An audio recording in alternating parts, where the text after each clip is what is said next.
In preparation for this year's presidential election, poll workers are being trained.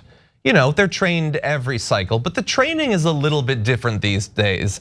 They're being trained on how to counter misinformation, conspiracy theories about how the votes are tabulated, how they're counted, de-escalation tactics, how to get people to de-escalate, to stop perhaps disrupting the voting or perhaps turning to violence. They're even conducting active shooter drills. These are the things that are going on in a number of states around the country in anticipation of the presidential election. And I think we all know what the fear here is. It's a specific sort of political violence that we have every reason to believe could rear its ugly head. In Arizona, the Office of the Secretary of State is coordinating those active shooter drills for election workers and has also sent kits to county election offices that include tourniquets to stem bleeding, devices to barricade doors, and hammers to break glass windows. A lot of fun there. By the way, the election workers, the poll workers, the vast majority of whom are volunteers, have always had effectively thankless jobs. But think about what it means to be a poll worker these days, knowing that you could end up being featured in Republican attack ads. People like Rudy Giuliani could be defaming you across the nation. You could face death threats for the rest of your life. You might well face political violence on election day. Anyone who serves in that capacity that actually wants to be a defender of democracy, a part of the necessary function of our elections, is an American hero at this point. But that Arizona Secretary of State said, "We recognize the real and present danger that's presented by the conspiracy theories and the lies. An ounce of prevention is really all we can afford right now. And so that's what we're going to do." And it's not just in Arizona.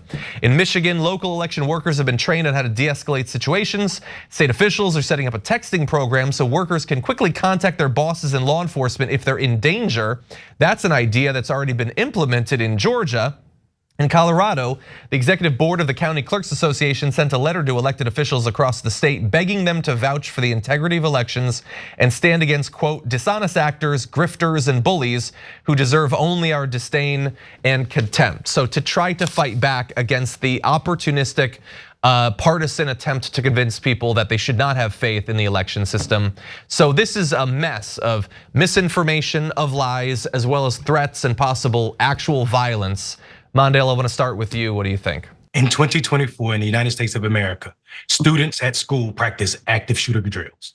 Election workers practice active shooter drills. This is disgusting, and it started not with Trump, but the appeasing of Trump when people were afraid to call him a liar because you wouldn't call the president a liar, of course, unless it's a black man, like what happened when Obama was given a State of the Union speech, right? So this appeasement has led us to this point where we now have people that are working, and then people want to do both isms, or both sides have problems. They're not taking active shooter drills because of Democratic poll workers or people out there passing out ballots. This is because of one party and because we've not said anything about it and we don't talk seriously about what is at stake. We are dealing with this. People who volunteer their time to ensure that we can count hundreds of millions of ballots on election day are now have to worry about putting kits, tourniquet kits, like they're in the military at war, on their coworkers. This is absolutely dastardly, and it also speaks to the level at which our democracy is falling apart.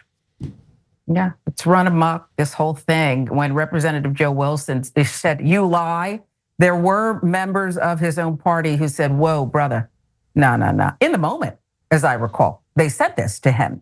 But now we just want to treat the symptoms, everything John listed, it's all symptoms, right, of this larger cancer, okay? This chronic disease that is still not being treated. And some of the remedies to treat the symptoms are even bizarre. I mean, do you know how many law enforcement people were in place on January 6th? I'm not talking about the good men and women who were fighting back this riotous crowd.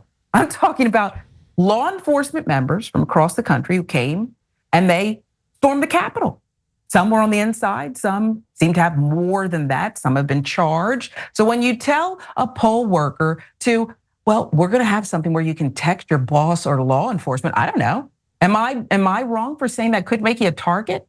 We have to treat the chronic disease, not the symptom. Yeah. You don't have enough medicine for all these symptoms. We might have millions of people watching this show, but you can be the difference maker because we just need 1% of our audience to be paid members, and then this show can be around forever. So you can make that difference. Click join now. John, in that moment, we should say that what Sharon is talking about is the overrepresentation of not just law enforcement and first responders, but also military personnel, people that were active duty and veterans. And I'm saying that as a veteran, people that were not there to protect the Capitol, but to storm the Capitol, people that had sworn oaths to protect folk and also the American Constitution showed up to destroy our Capitol and interrupt the transfer of power. 100%. I'm glad that they're, states are trying to do what they're trying to do. I would also, by the way, say that up until 2000, I don't think this is much of a thing, but considering the focus on the counting of ballots and all the conspiracy theories, like, does anyone think that there aren't conspiracy theorists trying to get into those rooms and function as poll workers to cause a little bit of chaos?